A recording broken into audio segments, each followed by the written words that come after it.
ከ70 ዓመት በፊት ፋሺስት ጣሊያን ኢትዮጵያ ላይ ባደረገው ወረራ እስከ 500,000 ኢትዮጵያውያኖች ነፍሳቸውን አጥተዋል። ሰላም ጤና ይስጥልኝ። ይህ የአማርኛ መጽሐፍት የዩቲዩብ የትረካ ቻናል ነው። በዚህ ቻናል ዘወትር ሰኞ፣ ረቡዕና አርብ ምሽት 3 ሰዓት ላይ የተመረጡ የአማርኛ መጽሐፍ ትረካዎችን ወደ እናንተ እናደርሳለን። በመኪናው መንገድ መኪናው ዘለቀ፣ አሁንም ቅድም ያበላይ ዘለቀ። በዛሬው የትረካ ሰዓታችን የአርበኛው በላይ ዘለቀ አባ ኮስትር ያልተነገሩ ታሪኮች በሚል ርዕስ በ2013 ዓ.ም የሻሾርቅ በላይ የልጅ ልጅ ወይም የበላይ ዘለቀ የልጅ ልጅ ልጅ በሆነው ቢንያም ኃይለ ማርያም የተጻፈውን ከራስ በላይ ከተሰኘው መጽሐፍ ውስጥ ያገኘነውን የጀግናውን የአርበኛ በላይ ዘለቀ ታሪክ እንደዚህ አሰናዳ ነው። ከበላይ ዘለቀ ከተሰቀለው ይሻላል ሽፈራው ሶማይ ገረው። እስከ ትረካው ማብቂያ ድረስ አብራችሁን ቆዩ። ትረካውን ማድመጥ ሲጀምሩ ቪዲዮ ላይክ ማድረጎን አይርሱ። ቻናላችንን ሰብስክራይብ ካላደረጉ ሰብስክራይብ በማድረግ የቻናላችን ቤተሰብ ይሁኑ። ይሻላል ሽፈራው ሶማይ ገረው፣ ይሻላል ሽፈራው ሶማይ ገረው፣ ይሻላል ሽፈራው ሶማይ ገረው። ጀግናው አርበኛ በላይ ከባሻ ዘለቀ ላቀውና ከወይዘሮ ጣይቱ አሰኑ በወሎ ጠቅላይ ግዛት ቦረና ሳይንት አውራጃ ጫቃታ ወረዳ ልዩ ስሙ ጅሩ ጎጣ በሚባል ቀበሌ በ1904 ዓ.ም ተወለዱ። አባታቸው ባሻ ዘለቀ ላቀው የልጅ ኢያሱ ባለሟል ሆነው የአንድ ክፍለ ሰራዊት አለቃ ነበሩ። ልጅ ኢያሱ በተያዙ ጊዜ ከዚያም ልጠው በጅሩ ጎጣ ቀበሌ ተቀምጠው እንዳሉ በላይ በተወለዱ 4 ዓመታቸው በዕለተ ግጭት አንድ ሰው በእጃቸው ጠፋ። በዚህ ምክንያት ከዚያ ለቀው ወደ ትውልድ ስፍራቸው ጎጃም ጠቅላይ ግዛት ብቸና አውራጃ እነማይ ወረዳ ልዩ ስሙ ለምጨን በተባለ ቀበሌ ተመልሰው ይኖሩ ጀመረ። ይሁን እንጂ በ1916 ዓ.ም ከደብረ ማርቆስ በታዘዘው በነቀኛዝማች እምቢያለ ጦር ተከበቡ። ከዘመዶቻቸው ጋር ሆነው እጅ ላለመስጠት ባደረጉት ውጊያ 9 ሰው ገለው እሳቸውም ተመተው ወደቁ። ለጥቀውም የቅርብ ዘመዳቸው አቶ አለሙ መርሻ ተገደሉ። ወንድማቸው አቶ ታደሰ ላቀው የባሻ ዘለቀን ናስ ማሰር ወይም ነሐስ ማሰር ጠመንጃ አንስተው 2 ልጆቻቸውን በላይንና እጅጉ ዘለቀን እንዲሁም አቶ አያለ አለሙን ከጥይት ሩምታ መሃል አውጥተው ይዘዋቸው አመለጡ።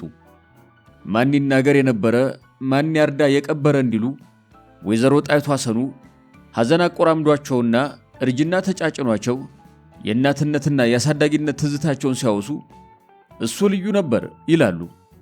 እንደ ሰፈር ታዳጊዎች መቦረቅ፣ ከልጆች ጋር መዝለልና መጫወት የማይወድ ተካዥ ቆዛሚ፣ ሲጓዝ የማይደክመውና ፈጣን፣ ከመንደሩ ልጆች የማይመስል ነው። ከበቆሎ አገዳ ጠመንጃ በጅቶ ያነግብና ታናናሾቹን ሰብስቦ በሉ ተከተሉኝ ብሎ አዟቸው ከፊት ፊት ሆኖ ስመለከት ይሄ ልጅ ምን ሊሆን ይሆን ብዬ ይጨንቀኛል በማለት ይቀጥላሉ።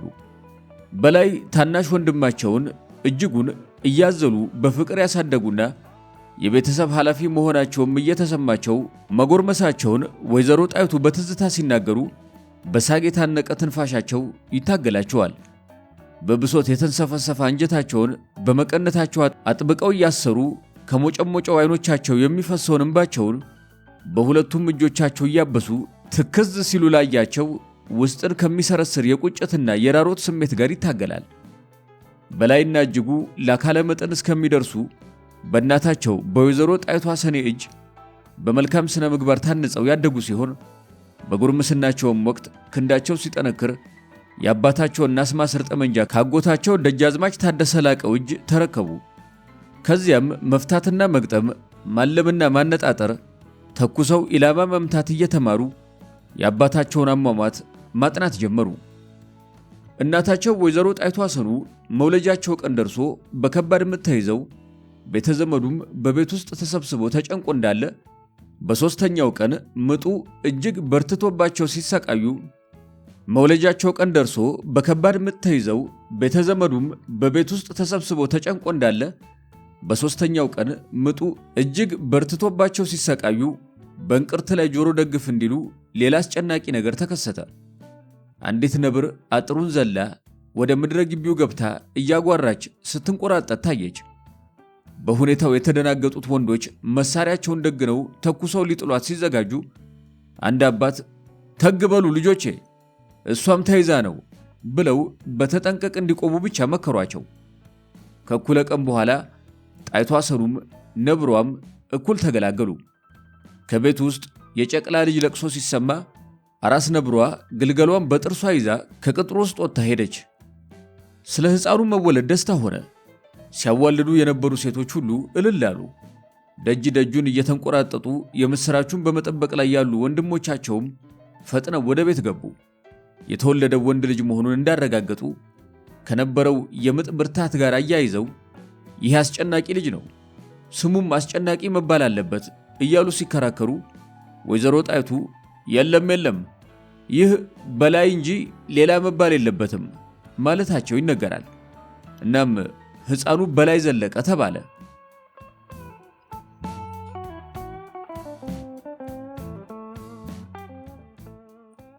በዘለቀ ላቀውና በአክስቱ ልጅ ዓለሙ መርሻ ላይ ጦር አዝምተው እንዲገደሉ ያደረጉት ፊታውራሪ እምቢያለና ፊታውራሪ አላምረው የተባሉ የራስ ኃይሉ ባለሟሎች ናቸው። ራስ ኃይሉ ወደ አውሮፓ በመሄዳቸው በአካባቢው ይንቀሳቀሱ የነበሩ ጃውሳዎች አጋጣሚውን ተጠቅመው ሁከት ሳይፈጥሩ አልቀሩም። እነዚህን ጃውሳዎች ለመያዝና ሁከቱን ለማብረድ እነ ፊታውራሪ እምቢያለና አላምረው ሌባ አዳኝ በየአካባቢው አሰማሩ። በዚህ አጋጣሚ ባሻ ዘለቀ በልጅ ኢያሱ ስር እንደነበሩና ሰው ገድሎ እዚህ ተሸሽጓል የሚል ጥቆማ ደረሳቸው። ስለዚህ ባሻን ለመያዝ ቦከና ወርደው ጎህ ሲቀድ ቤታቸውን ከበቡ። እነ ባሻ ዘለቀ በቀላሉ የሚቀመሱ አልሆኑም። ይልቁንም ከመንግስት ታጣቂዎች 9ኙን ገለው ብዙ አቆሰሉ። ፍልሚያው ከጧት ጀምሮ ሙሉ ቀን ዋለ። በመጨረሻ ባሻ ዘለቀና ዓለሙ መርሻ ስለሞቱ ፍልሚያው ምሽት ላይ ቆመ። ባሻ ዘለቀን በነፍሳቸው ባለመያዛቸው የተናደዱት እነ ፊታውራሪ እምቢያለ ሬሳቸውን ከበራቸው ላይ ሰቅለው ሄዱ። እነ ባሻ ዘለቀ የወደቁት ጥለው ቢሆንም ሬሳቸው መሰቀሉ የአጌ ገልገልም ቤተሰብ ክፉኛ ማስቆጣቱና ለብቀላ ማነሳሳቱ አልቀረም። እነ በላይም ይህ እየተነገራቸው ቂም ይዘው በማደጋቸው ክንዳቸው ፈርጥሞ ጠመንጃ መደገን ሲደርስ ጠላቶቻቸውን ለመበቀል ፍለጋ ያዙ። ሆኖም እነ ፊታውራሪ እምቢያለን በጊዜ ማግኘት ስላልቻሉ እነርሱም መርቶ ያመጣቸው ግራዝማች ደርሰህ ይመርን ገድለው ተበቀሉና ዱሩ ቤቴ አሉ። ያሰኑ ወዳጅ ቤተሰብ በእጅጉ ኃይለኛ ስለነበሩ ያሻቸውን ቢያደርጉ ደፍሮ የሚመጣባቸው አልነበረም። ስለዚህ በቀል ፈርተው አይሰወሩም። ለነገሩ ቤትም ሆኑ ጫካ ጅሩ ያው አባይና ጫካ ማለት ነበሩ። ለበላይ ዘለቀ ዱሩ ቤቴ ማለት ዋናው ምክንያት የደርሰህ መገደል ብቻ አይደለም፣ ነጋሽ አሰኑ የተባለውን የእናታቸውን ወንድም በመግደላቸውም ጭምር ነበር። አጎታቸውን የገደሉት በስህተትና ባለመታወቅ እንደሆነ ይነገራል። የሆነ ሆኖ በዘመድ መሃል የፈሰሰ ደም በይቅርታና እርቅ ደርቆ በላይም የሟቹን ነጋሽ አሰኑን ልጆች ከልጆቻቸው ጋር ቀላቅለው አሳድገዋል። ይልቁንም የሟች ልጆች በላይ ይሙት እያሉ ይምሉም ነበር። ዛሬም የበላይ ወንድም የእጅጉ ዘለቀ ልጆች ሀብታምና የሮም የተባሉ ከነ ልጅ ልጆቻቸው እዚያው አብረው እየኖሩ ናቸው።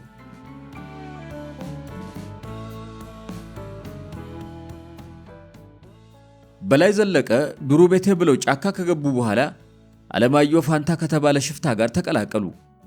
እርሱ የራስ ኃይሉ ተክለ ሃይማኖት ዘመድ ነው ይባላል።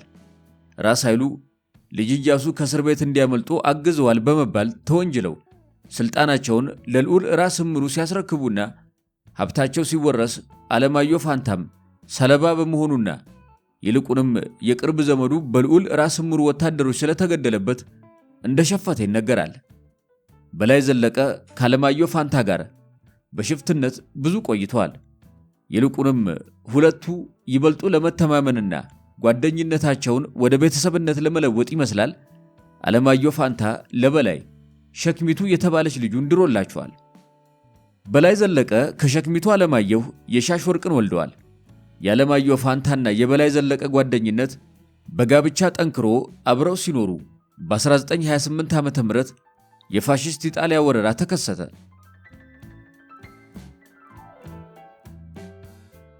ፋሺስት ኢጣሊያ በ1928 ዓ.ም ኢትዮጵያን መውረሯን ተከትሎ መንግስት የክተት ጥሪ አወጀ። በጊዜው የጎጃም ጠቅላይ ግዛት ገዢ የነበሩት ልዑል ራስ እምሩ ኃይለ ሥላሴ በበኩላቸው በሽሬ ግንባር ለመዝመት ለጎጃም ህዝብ የክተት ጥሪ ያደረጉ። ጥሪውን ተቀብለው ከከተቱት ባላባቶች አንዱ ደጃዝማች ገሰሰ በለው ነበሩ። እርሳቸው የንጉሥ ተክለ ሃይማኖት የልጅ ልጅ የራስ ኃይሉ በለው ወንድም ሲሆኑ ራስ ኃይሉ በለው የአምሃራ ሳይንት ባላባት የትኩ ብርሌ የልጅ ልጅ የወይዘሮ የተመኙ አበይ ልጅ ናቸው። ደጃዝማቹ አቤቶ ይሁኑ ኢያሱ ከፍቼ እስር ቤት ባመለጡበት ወቅት ጎጃም ላይ ይዘው ለራስ ደስታ ዳምጠው በማስረከባቸው እንደ ውለታ ተቆጥሮላቸው በቀዳማዊ ኃይለ ሥላሴ ፊት ሞገስ አግኝተው ማዕረግና ሹመት የተሰጣቸው ነበሩ። ከልዑል ራስ እምሩ ሰራዊት ጋር ዘምተው ጎንደርን አልፈው እብናት እንደደረሱ ዘመቻውን ትተው ከነጦራቸው ወደ ጎጃም ተመለሱ። ከዚያም ራስ እምሩ ለአገሩ ጠባቂነት የሾሟቸውን ደጃዝማች ተስፋን ወጓቸው። በዚህ ጊዜ የበላይ ዘለቀ አማት አለማየሁ ፋንታ ከደጃዝማች ገሰሰ ጎን ተሰለፉ። በላይንም እንዲሰለፉ ጠየቃቸው። በላይ ዘለቀ በበኩላቸው እኔ በዚህ ክፉ ቀን አገር ከሚወር ጠላት ጋር እንጂ ከወገን ጋር አልዋጋም። እርስ በእርስ መባላት ጥቅሙ ለጠላት ነው። ያንተም ባለጋራ ቢሆን የትም አያመልጥህም። በቅድሚያ የአገር ጠላትን እንውጋ ብለው የአማታቸውን ጥያቄ ተቃወሙ። በዚሁ ሐሳባቸው ጸንተው የአባትና እናት ወገኖቻቸውን የመነቂልጡን ዘር በመሰብሰብ ላይ እንዳሉ በጫካ የሚገኝ ሽፍታ ሁሉ ከያለበት ወጥቶ ገባላቸው። ላይከዳም መሳሪያውን አጋድሞ ይሄ ቢስተኝ ይሄኛው አይሳተኝ በማለት ማለላቸው። የኚህ ጀግና አባት ባሻ ዘለቀ ላቀው በልጅ ኢያሱ ዘንድ የታወቁ ታማኝና ልበሙሉ ጀግና እንደመሆናቸው የእናታቸው የወይዘሮ ጣይቱ አባትም አባ ኩራራ የንጉሥ ሚካኤል ባለሟል ነበሩ። አሰኑ ወዳጅ ወይም አባ ኩራራ የኢትዮጵያ ዳር ድንበር ባህር ጠረፍ ድረስ ነው ይሉ እንደነበር ይነገራል። የዘውትር ጸሎታቸውም ድንበር አልፎ የሚገባን ጠላት ጣሊያንና ፈረንሳይን ሳናባረር ሞትን እንዳትልክብኝ እያሉ ፈጣሪያቸውን ይማጸኑ ነበር ይባላል። አንድ ጊዜ ሰራዊት እየመሩ ፈረስ ላይ ተቀምጠው በጨበጣ እየተዋጉ እንዳሉ መሳሪያቸው ቢወድቅባቸው ጠላትን በያዙት አለንጋ ሲመቱት ሞተ እየተባለ ይነገርላቸዋል። በዚህን ጊዜ አዝማሪ እንዲህ ብሎ ዘፈነላቸው አሉ። ሰው ሁሉ የሚገድል በጎራዴ ነው፣ ሰው ሁሉ የሚገል በመሳሪያ ነው፣ አሰኔ ወዳጅ ግን ባለንጋው ነው። እኚሁ የዘለቀ ላቀው አምቻ አሰኑ ወዳጅ አባ ኩራራ ልጅ ኢያሱ ከመንገሱ በፊት ጣሊያንና ፈረንሳይን ከሀገራችን ለማባረርና ድንበራችንን ለማስከበር አስቧል። ይኸውንም ለማሳካት ከጀርመንና ከቱርክ ጋር ተፈጣጥሟል እያሉ ልጅ ኢያሱ የኢትዮጵያን ወሰን መልሶ እስከ ጠረፍ ለማድረስ ብርቱ ምኞት እንደነበራቸው ይናገሩ ነበር ይባላል። ባሻ ዘለቀ ላቀው ከልጅ ኢያሱ ሰራዊት ጋር ተቀላቅለው በአፋር፣ በጅቡቲ፣ በሶማሌና በሐረር አካባቢ ሲንቀሳቀሱ ቆይተዋል። መስከረም 17 ቀን 1909 ዓ.ም የመስቀል ዕለት ሐረር እያሉ እኩለ ቀን ላይ የሸዋ ሰው በአዲስ አበባ ስብሰባ አድርጎ አዲስ መንግስት አቋቁሟል፣ ወይዘሮ ዘውዲቱ ምኒልክን ንግስት፣ ደጃዝማች ተፈሪን ደግሞ አልጋ ወራሽ አድርጎ ሾሟል ተብሎ ሲነገር ሰሙ። ብዙም ሳይቆይ የልጅ ኢያሱ አባት ንጉሥ ሚካኤል የልጃቸውን ስልጣን ለማስመለስ ወደ ሸዋ ዘምተዋል የሚል መልእክት ደረሰ። የልጅ ኢያሱም ሰራዊት ከንጉሥ ሚካኤል ሰራዊት ጋር ለመቀላቀል ገሰገሰ። ይሁን እንጂ ንጉሥ ሚካኤል በለስ እንዳልቀናቸው ተረጋገጠ። መስከረም 22 ቀን 1909 ዓ.ም በቤተ መንግሥት ሹምሽር ሆነ። የሰላሌው ገዢ ደጃዝማች ካሳ ኃይሉ በግዛታቸውና በላስታ ላይ እንሳሮና መራቤቴ ደራ፣ ሜዳና ቦረና ተጨምሮላቸው ራስ ተባሉ የሚል ለባሻ ዘለቀ ሌላ ተጨማሪ መርዶ ደረሳቸው። በዚህ ሁኔታ ቦረና ቢመለሱ አደጋ ላይ እንደሚወድቁ ገመቱ። ያላቸው ምርጫ እስከ መጨረሻው ከልጅ ኢያሱ አለመለየት ሆነ። በዚህም ላይ ወሰኑ። ባሻ ዘለቀ ከልጅ ኢያሱ ጋር በወሎና በትግራይ አካባቢ ለጥቂት ዓመታት ሲንቀሳቀሱ ከቆዩ በኋላ ልጅ ኢያሱ ተያዙና ኮረማሽ ታሰሩ። እዚያ ብዙም ሳይቆዩ በህዳር 29 ቀን 1914 ዓ.ም ወደ ፍቼ ተዛውረው በሰላሌ ገዢ በራስ ካሳ ኃይሉ ጠባቂነት እንዲታሰሩ ተደረገ። ባሻ ዘለቀም የዘመድ አዝማድ ከለላ ለማግኘት ሸሽተው ወደ ቦረና ሄዱ። እንግዲህ በዚያ ያሉ ሆድ ለባሰው ማጭድ አታውሰው እንዲሉ ሆነና በለተ ግጭት የተነሳ የሰው ሕይወት አጠፉ። በዚህም ምክንያት ወደ ለምጨት ተሻገሩ። አስቀድሞ እንደተገለጸው በመንግስት ጦር ተከበው ተገደሉ። በቡድን የተደራጀው የቂልጡ ዘር በሀገር ላይ ስለመጣው ወረራ ከመከረ በኋላ ቡድኑን የሚመራ አውራ እንደሚያስፈልግ ስላመነበት አውራ መረጣ ተካሄደ። ከዚያም በላይ ዘለቀ የቡድኑ አውራ እንዲሆን ተመረጡ። የምርጫው መስፈርት ዕድሜ አልነበረም። ይልቁንም ብልሃተኛ፣ ቀልጣፋና ደፋር፣ ፈጣን ውሳኔ የሚሰጥና አስተዋይነትን የሚያሟላ መሪ ማግኘት ነበር። ስለዚህ በዕድሜ ታላላቆቻቸው እያሉ ቡድኑን እንዲመሩ እምነት ተጥሎባቸው ተመረጡ።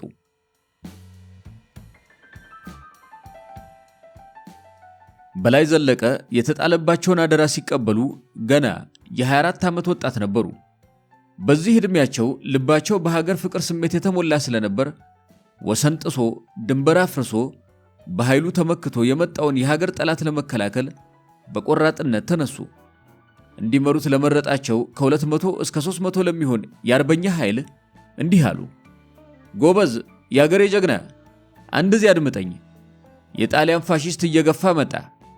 ንጉሱ ከማጫው ሸሽተው አዲስ አበባ ከገቡ በኋላ የሚወለዷቸውንና የሚወዷቸውን አስከትለው የሚችሉትን ያህል የኢትዮጵያን ሀብት ይዘው ያልቻሉትን ለዘራፊ ትተው ሀገር ጥለው ባህር ማዶ ሄዱ ይባላል። ስለዚህ እኛስ ይህንን የመጣ እንግዳችንን እንዴት አድርገን ነው የምናስተናግደው? እስቲ መላምጡ ብለው ጠየቁ። በዚህን ጊዜ ከሳቸው በዕድሜ የሚበልጡ በርካታ ጓዶቻቸው ተራ በተራ እየተነሱ መንግስት ያልቻለውን እኛ በምን አቅማችን እንችለዋለን በማለት የማቅማማት ሐሳባቸውን ሰነዘሩ። ልበ ሙሉ በላይ ዘለቀ ከተቀመጡበት ብድግ ብለው እኔ የዘለቀ ልጅ ይችን የምታዩዋትን የአባቴን አንድ ጎራሽ ጠመንጃ አንግቤ በአገር በረሃ የአላዩን ወንዝ ይዤ አለቱን ተንተርሼ አሸዋውን ለብሼ ዋሻውንና ተራራው ምሽግ አድርጌ የመጣውን ጠላት እቋቋማለሁ እንጂ እንኳንስ እናንተ የእናቴ ልጆች እጅጉና እያሌው ጥለውኝ ሄደው አንድ እኔ ብቻ ብቀር ካለሜ ፍንክች አልልም። እናት ሀገሬ ስትደፈር ከማየት ሞቴን እመርጣለሁ። የፈራ ልቀቀኝ፣ ለእናት ሀገር መስዋዕት መሆን የምትፈልግ ሁሉ ተከተለኝ ብለው ቆራጥ ውሳኔያቸውን አሳወቁ። ልበ ሙሉነታቸውን የተረዱ ከ150 ያላነሱ አገር ወዳዶች አብረዋቸው ሲቀሩ ሌሎቹ ሄደው ለጠላት ገቡ። በዚህ ጊዜ ከበላይ ጋር የቀሩት ከርተው በሄዱት ላይ እንዲህ ብለው ገጠሙ። ይህንን አንበሳ ጀግናውን ከርታችሁ ኧረ ተምን ጊዜው ለጣሊያን ገባችሁ። በጣም ያሳዝናል ባንዳ መባላችሁ። ማፈራችሁ አይቀር ጀግናውን ከርታችሁ። የምትወዱት ጣሊያን እሱ ካዋጣችሁ ልቅምቅም አድርጎ ሮም ይውሰዳችሁ። እኛ ለሀገራችን ለጦቢያ ባንዲራ እንታገላለን በጭብጥ ሽምብራ። አባይ ከጭራቻ ወድቀን እንደገሳ አንድ ጭብጥ ጥሬ ይዘን በኪስ ቦርሳ ይኸው አሁን አለን ሳንጠቁር ሳንከሳ። ጥንት በአባቶቻችን ታፍራና ተከብራ እንዴት በእኛ ጊዜ ይውረራ ታሞራ። ይህ ሰላቶ ነጭ ቢያሽኮበኩብ ሊጠልፍ አንሰጥም ኢትዮጵያን ሕይወታችን እስኪያልፍ በማለት ራሳቸውም ለረጅም ትግል መዘጋጀታቸውን ገለጹ። በላይ ዘለቀ ታማኝ ጓዶቻቸውን ይዘው በአባይ ቆላ እየተዘዋወሩ አሰሳና ቅኝት እያደረጉና ከወራሪው ኃይል ጋር ከወገኑ ተራ ባንዳ ታጣቂዎች መሳሪያ እየነጠቁ ራሳቸውን ያደራጁ ጀመረ። በዚህ ጊዜ ወራሪው የኢጣሊያ ጦር አባይን ተሻግሮ የጎጃምን ምድር ባይረግጥም በነራስ ኃይሉ ተክለ ሃይማኖት አባባይነት እንደነ ደጃዝማች ገሰሰ በለውና እንደነ ቀኝ አዝማች በላይ መሸሻ የመሳሰሉትን አኩራፊዎችንና ገንዘብ ያሸነፋቸውን ታዋቂ ሰዎች ታዛዥ ማድረግ ችሎ ነበር። በሚያዝያ ወር 1928 ዓ.ም በቀኝ አዝማች በላይ መሸሻ አማካኝነት የሚመራ የባንዳ ኃይል በአውሮፕላን በወደቀለት መሳሪያ ተማምኖ እነ በላይን በእዱሃ ከተማ ገጠማቸው። አልቀናውም። ትኩስ ኃይሎቹ ፋኖዎች ለአርበኝነታቸው እጅ ሟሟሻ አድርገውት ወደ በረሃ ገቡ። የፋሺስት ቅጥረኞቹ እነ ቀኝ አዝማች በላይ መሸሻ ከውጊያው ቀደም ብለው በላይ ዘለቀን ለጣሊያን እንደር በማለት ጠይቋቸው ነበር። አይሆንም ቢሏቸው ጦርነት ከፈቱባቸውና ምሳቸውን አገኙ። በገዛ እጃቸው ባነሱት ውጊያ ማቅ በመልበሳቸው ተበሳጭተው የበላይ ዘለቀን ንብረት ዘርፈውና ቤታቸውን አቃጥለው ሸሹ። ሕዝቡንም መሳሪያህን አስረክብ እያሉ አስጨነቁት። በላይ ዘለቀ ንብረታቸው በመዘረፉና ቤታቸው በመቃጠሉ በባንዶች ላይ አመረሩ። በደሉም ይብስ እልህ አስገባቸው። መኖሪያቸውንም ቦከና በተባለ አካባቢ ዋሻ ውስጥ አደረጉ። በዚህ ወቅት የኢጣሊያ ወራሪ ጦር ከጎንደር ወደ ጎጃም እየተጓዘ ነበር። በጎርጎራ በኩል ተሻግሮ በሚያዝያ ወር ብቸና አልፎ መንገድ እየጠረገ በጎጃም ሕዝብ የገጠመውን የተቃውሞ ፍልሚያ ጥሶ ዳሞትን ያዘ። ከዚያም ግንቦት 21 ቀን 1928 ዓ.ም ደብረ ማርቆስ ገባ። ከዚህ በኋላ ነበር የኢጣሊያ ነጭ ጦርና በኢጣሊያ ጦር መኮንኖች የሚመራው የባንዳ ኃይል በጎጃም ምድር መዋጋት የጀመረው። የጎጃም ሕዝብ አገርን ከጥፋት ይከላከላሉ ብሎ አምኖባቸውና እንደ መሪ አክብሯቸው የነበሩ ሰዎች ቢከዱትም በምትካቸው እንደነ በላይ ዘለቀ ያሉ የቁርጥ ቀን ልጆችን አገኘ። በተለይ በላይ ዘለቀን ገና ለጋ ወጣት መሆናቸውን ሳይሆን ብልህነታቸውንና ቆራጥነታቸውን አይቶ ለኢጣሊያ ጦር አለቆችና ለባንዶች ሰበካ ልቡን ሳይሰጥ በቁርጠኝነት ተከተላቸው። በላይ ዘለቀ በእዱሃ ከተማ በተቀናጁት ድልና ሕዝቡ ከጎናቸው ለመሰለፍ ባሳያቸው ቁርጠኝነት ማንኛውንም የጠላት ኃይል መፋለም እንደሚችሉ አረጋገጡ። ስለዚህ ገበያ በሚውልበት ቀን ብቅ እያሉ ስማኝ አገሬ ሰው፣ ጣሊያን የሚሉት ነጭ ጠላት አገር ሊወር፣ ሚስትህን ሊደፍር፣ ሀብትህን ሊወርስ መጥቷል።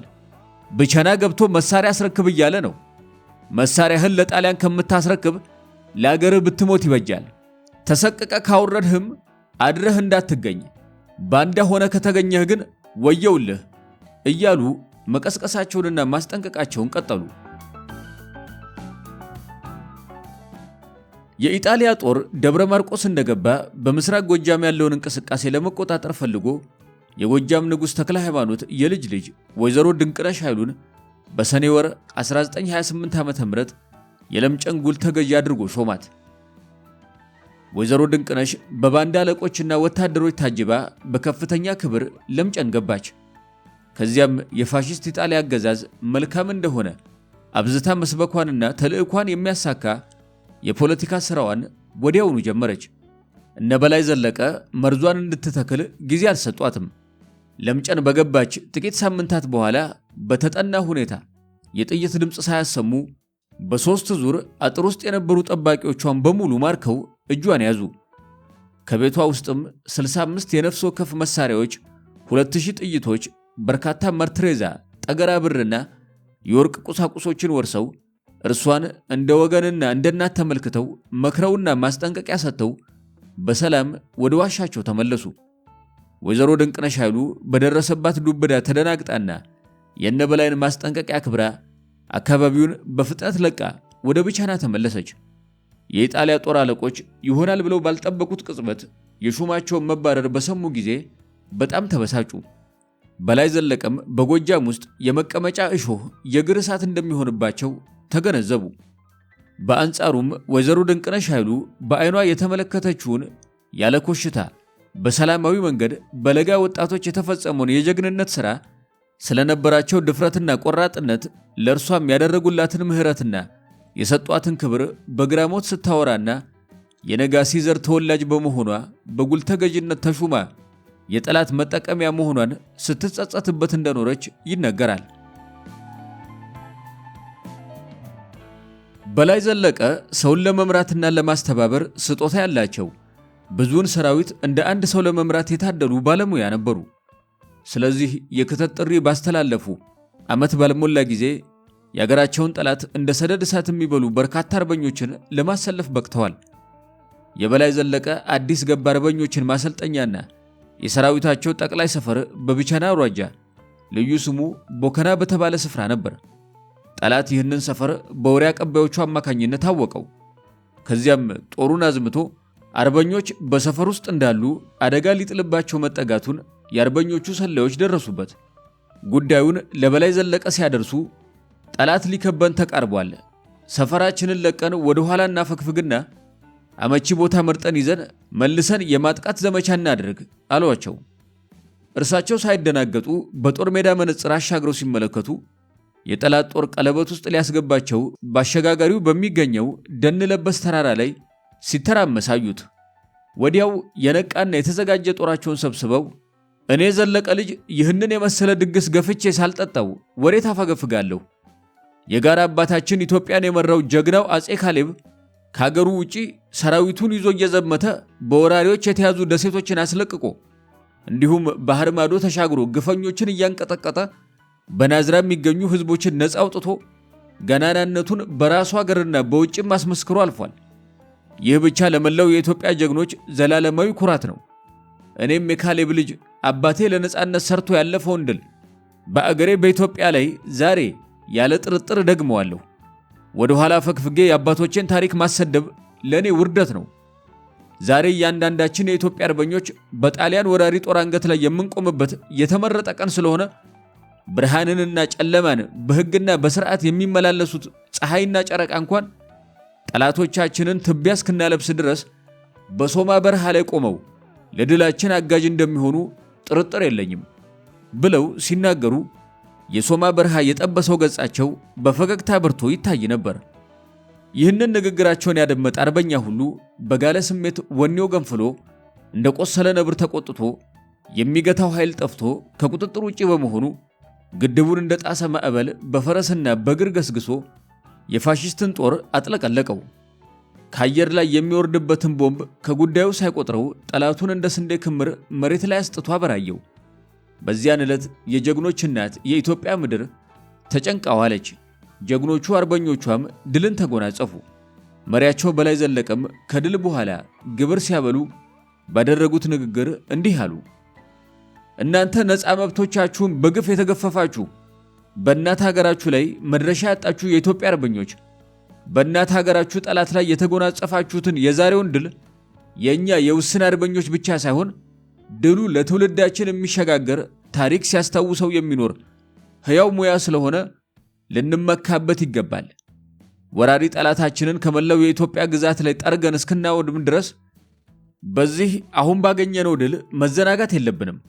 ገና የምንቀናጀው ከፍተኛ ድልና ሰፊ ትግል ከፊታችን ይጠብቀናል። በአገራችሁ ፍቅር የነደዳችሁ ይሄ ነው የሚባል ተወዳዳሪ የማይገኝላችሁ ቆራጦች ስለሆናችሁ ጠላቶቻችሁ ከፊታችሁ አይቆሙም። ኢትዮጵያ ሀገራችንን ወክለን እንደዚህ በፍቅር ተባብረን ለነፃነቷ መሞት ለኛ ሰርጋችን እንጂ ሞት አይባልም፣ ሕያውነት ነው። የዓለምን የስምምነት ሕግ አጉድለው የወረሩን የጣሊያን ፋሺስቶች በኢትዮጵያ አርበኞች ተደቁሰዋል፣ ወደፊትም ይደቆሳሉ። አብደው ከሆነ እንጂ ትላንት አድዋ ላይ የደረሰባቸውን ሽንፈት መዘንጋት አልነበረባቸውም። እኛም የአባቶቻችንን ወኔና ጀግንነት በድጋሚ ለማስመስከር ከዚህ የበለጠ አጋጣሚና ጊዜ አይኖርም። ከእንግዲህ ወዲህ ጠቅላይ ሰፈራችን ላይ ሁነን የጠላት ጦር እስኪመጣ መጠበቅ የለብንም። በግፍ በነጠቀን ምድራችን ላይ እየተዋጋን በሰፈሩ ላይ አደጋ እየጣልን ለሀገራችን ደማችንን በማፍሰስ የተባበረ ክንዳችንን እንዲቀምሰው ማድረግ አለብን በማለት አስገነዘቡ። ቀኛዝማች ሰማነጎ የተባሉ ለኢጣሊያን ያደሩ የባንዳ አለቃ በቂ መሳሪያና ወታደር ይሰጠኝና በላይ ዘለቀን ከነነፍሷ እጇን ይዤ አሊያም አንገቷን ቆርጬ 3 ቀን ባልሞላ ጊዜ ውስጥ አመጣታለሁ፣ ለወንድነቱ እኔ ያለሁ ለበረሃው ምን ነኝ በማለት ሊፈጽሙት ያልቻሉትን ተስፋ ለጣሊያን ፋሺስት ሰጥተው በትምክህት ፎክረው አዳዲስ መሳሪያ የታጠቀ 1500 ባንዳ ወታደር ይዘው በላይ ዘለቀን ለመውጋት በብቸና አውራጃ ሸበል በረንታ ወረዳ ልዩ ስሙ አዋራ ጊዮርጊስ በተባለ ቦታ ደረሱ። ከዚያም በላይ ዘለቀ ያለበትን አሳዩኝ፣ እናንተ እያበላችሁና እያጠጣችሁ ነው ያጎለበታችሁት በማለት ህዝቡ በሚሹትና በከብቱ ሳያዝበት አሰቃዩት። በዚያን ጊዜ በላይ ዘለቀ ከለምጨን ተነስተው የረባቲ በተባለ ቦታ አድርገው ይሄዱ ነበርና ህዝቡን የሚቀሰቅስ ሽላሎ እየሸለሉ አለፉ። ባላገር ተነስ፣ ያገር ልጅ ተነሳ፣ ፈረንጅ ቀቅሎ ሳያደርግ ምሳ፣ የአባትህን ጋሻ ጦርህን አንሳና ተነስ ያገሬ ልጅ አገርህን አቅና፣ እንኳንስ ጣሊያን ቢመጣ ፈረንጅ አትሆንም ኢትዮጵያ ያለ ተወላጅ፣ ጥንት አባቶቻችን በጦር በጎራዴ ሲዋጉ በጋሻ ለኛው ርሰውናል እስከ መጨረሻ፣ አድዋን አስታውሰን የምንሊክን ቦታ እኛም በረግግ ከቶም አናመንታ፣ በላይ ዘለቀ በዚህ ሁኔታ ጉዟቸውን ቀጥለው ደብረ ወርቅ ሲደርሱ የቀኛዝማች ሰማነው ጎ ፎክሮ መምጣትና የሕዝቡን መሰቃየት በሰሙ ጊዜ ምን ማድረግ እንዳለባቸው ሰራዊታቸውን ምክር ይጠይቃሉ። አንዱ ተነስቶ የመጣው ጦር ከፍተኛ ነውና እንሽሽ ሲል፣ ሌላኛው ደግሞ መሪ እንዳናጣ እርሶ ወደ ወሎ ይሻገሩ፣ እኛ እንግጠመውና እንሞክረው አለ። እርሳቸው ከሁለቱ አርበኞች የተሰነዘረውን ሐሳብ በጥሞና አድምጠው ሲያበቁ እባብ የሚሞተው ራሱን ስትመታው ነው፣ መሪውን ከገደልን ጦሩ መፈታቱ ስለማይቀር ሰማነጎ የት እንደሆኑ አጣሩ ብለው ያለበትን ስፍራ የሚያረጋግጥ በአባደጉ የሚመራ ጥቂት ቃፊሮች ልከው እሳቸው አባይ ወረዱና ደበሳ በተባለ መልካ ላይ ዋሉ።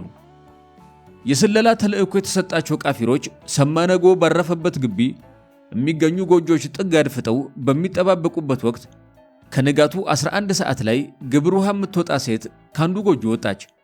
ከደቂቆች በኋላ ደግሞ ሁለት ወንዶች ወጥተው ያወጋሉ።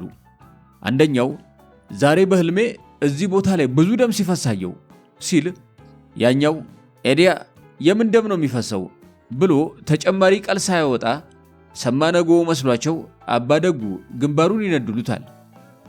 አንደኛውንም ከአባደጉ አጠገብ ያሉት ፊት አውራሪ ቸሬ ይለቁበታል። ሌሎቹ በተጠንቀቅ የነበሩ አርበኞች ምልክት ስንሰጣችሁ ትጀምራላችሁ ተብለው ነበርና የሰሙት ተኩስ ምልክት መስሏቸው ካደፈጡበት ወጥተው እየነጠሉ መምታት ሲጀምሩ ተኝቶ የነበረው የባንዳ ጦር እንደተደናበረ እርስ በርሱ መጫረስ ጀመረ። ወደ ሰፈሩ ሰርገው የገቡት አርበኞች ጥቂት ቢሆኑም የባንዳው ኃይል አፈር በላ። ሰማነጎ በብልጠቱ ማደሪያውን ለውጦ ነበርና የተኛው በተኩሱ ልውውጡ መሃል ሸሽቶ ለማምለጥ ሲሞክር ተከታትለው ገደሉት። አርበኞቹ ከሞት የተረፉትን ባንዳ ወታደሮች ከነመሳሪያቸው ማርከው ካስቀሩ በኋላ ከበው እየጠበቋቸው እንዳሉ በላይ ደረሱ። አጠቃላይ ሁኔታው በቁጥጥር ስር መዋሉን ካረጋገጡ በኋላ እናንተ በጣሊያን ታዛችሁ አገራችሁን ከርታችሁ በባንድነት ተሰልፋችሁ የወጋችሁን ኢትዮጵያዊ ወገኖቼ ሁሉ አሁን በኔ በኩል ምሪያችኋለሁ። እናት ሀገርህን የምትል ተከተለኝ ወይም አርሰ ብላ፣ ነገሬን ቸል ብለህ ዳግመኛ ለጠላት ገብተህ ብትገኝ እኔ ዘለቀ ልጅ እመጣለሁ በማለት መክረውና አስጠንቅቀው አሰናበቷቸው። የተማረከውን ጦር መሳሪያ ሲዘው ወደ የረባቲ ጉዟቸውን ቀጠሉ። በዚሁ የረባቲ ዋሻ ተሰፍረው እንዳሉ መሳሪያ ላልያዘው ሰጥተው የተረፈውን በደጃዝማች ፈንታ ሰንበቴ እጅ ዋሻ እንዲቀመጥ አደረጉ። በዚሁ ስፍራ 8 ቀን እንደተቀመጡ አርበኛው ቤተሰቡን እየጠየቀ እንዲመለስ ፈቅደው ተሰናብተው ሄዱ። አብዛኛው አርበኛ ለአጭር ጊዜ ቤተሰቡን ለማየት ወደ ቀዬው መሄዱንና በላይ ዘለቀ ጥቂት አርበኛ ይዘው የረባቲ ላይ መቀመጣቸውን ያረጋገጠ እበላባይ ወረኛ ወደ ጠላት ሄዶ በላይ ዘለቀ ከአነስተኛ ሰው ጋር ነው ያለው፣ እኛም በእህልና በውሃ በማታለል ላይ ስለምንገኝ ጦር ቢላክልን ያለ ችግር ሊያዝ ይችላል በማለት ጠቆመ። ሆኖም በላይ ዘለቀ የተፈጥሮ ንቃት ስለነበራቸው ከየረባቲ ነቅለው ገዱ በተባለ ቦታ ሰፈሩ። የጠላት ጦር በደረሰው ጥቆማ መሰረት ወደ የረባቲ ገስግሶ ሄዶ ቢያጣቸው በሌላ ጠቋሚ ተከታትሎ ወደ ገዱ መጓዛቸውን አወቀ። ፈጥኖ ወደዚያው ሄደና ሰኔ 30 ቀን 1929 ዓ.ም ከበባቸው። ከቀኑ 5 ሰዓት ጀምሮ እስከ ምሽት 12 ሰዓት ድረስ ባላቸው አነስተኛ ኃይል ሲዋጉ አሉ። በውጊያው ጥቂት አርበኞች ቢወድቁም በጠላት በኩል በርከት ያለ ሰው ከሞተና ከቆሰለ በኋላ ከሞት የተረፈው ሸሽቶ ወደ ሰፈሩ ተመለሰ። ጀግናው በላይ ዘለቀ ቁስለኞቻቸውን እዋሻ ውስጥ አሳርፈው ለማስታመም አሰቡና ወደ ለምጨን ወጡ። በዚሁ ዕለት ሌሊቱን የታጠቁና ጥቂት ጀሌዎችን ወደ ነብሴ ልከው ምላሽ ሲጠባበቁ ገድ ላይ ወቅቷቸው የነበረው ባንዳ ጦር ከደብረ ማርቆስ በተላከለት ተጨማሪ ጦር ተጠናክሮ ሐምሌ 1 ቀን 1929 ዓ.ም ዳግመኛ ከበባቸው።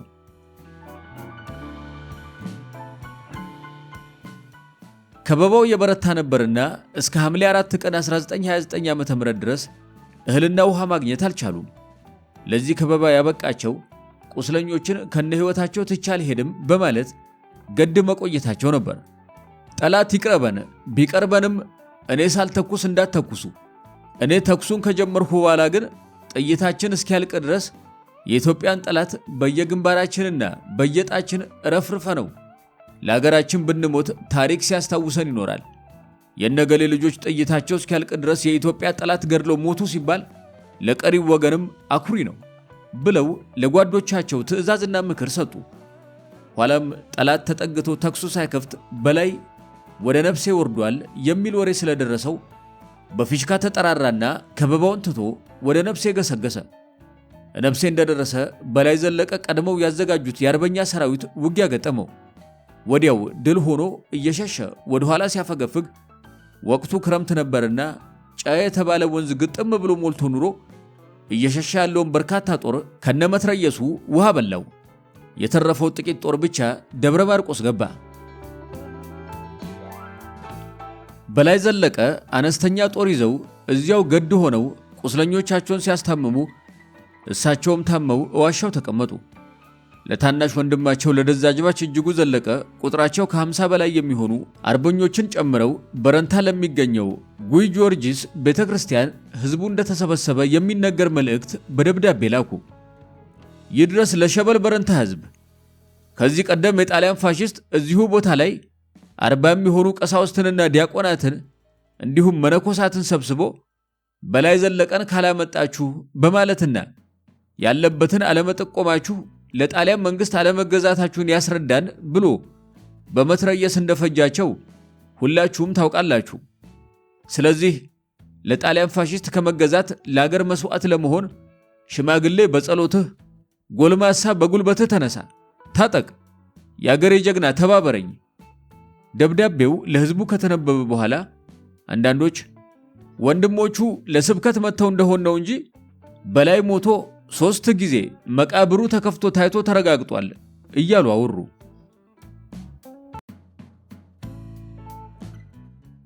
መልእክቱን ይዘው የመጡት ወንድማቸው ደጃዝማች እጅጉ ዘለቀም ይህንን ሲሰሙ የምትናገሩት ሁሉ ሐሰት ነው፣ እኛን ካላመናችሁ 2 ሽማግሌዎች ስጡን፣ አይተው ይምጡና እውነቱን ይንገሯችሁ፣ አሊያም እስከ 15 ቀን ታገሱና በላይ ዘለቀ ራሳቸው እፊታችሁ ቀርበው ማየት ትችላላችሁ በማለት መልስ ስለሰጡ ህዝቡ 2 ሽማግሌዎችን መርጦ ላከ። የተላኩት ሽማግሌዎችም በላይ ዘለቀን አይተው ተመለሱና በህይወት እንዳሉ መሰከሩ። በላይ ዘለቀ ከህመማቸው ድነው ከነበሩበት ዋሻ ወጥተው ለህዝብ በግልጽ ታዩ። በዚህ ጊዜም የሸበል በረንታ ህዝብ ላይከዳ በቃል ኪዳን እየማለ ገባላቸው። በላይ ዘለቀ የሸበል በረንታን አርበኛ ይዘው ደብረ ጥሞና ወደ ተባለ ቦታ ሄደው በላይ ሞቶ እዚህ ተቀብሯል በማለት ለጠላት ነግረው 3 ጊዜ መቃብር ያስቆፈሩት ሰዎችን አፈላልገው ካስያዙ በኋላ እንዲቀጡ አደረጉ። እሳቸው ሞቶ የተባለበት ምክንያት የአንዲት ሴት አስክሬን በጃኖ ተጠቅሎ ዋሻው ስለተገኘ ነው። በመኪናው መንገድ መኪናው ዘለቀ፣ አሁንም ቅድም ያ በላይ ዘለቀ፣ ከበላይ ዘለቀ ከተሰቀለው ይሻላል ሽፈራው ሰው ማይቀረው፣ ይሻላል ሽፈራው ሰው ማይቀረው፣ ይሻላል ሽፈራው ሰው ማይቀረው፣ ይሻላል ሽፈራው ሰው ማይቀረው፣ ይሻላል ሽፈራው ሰው ማይቀረው።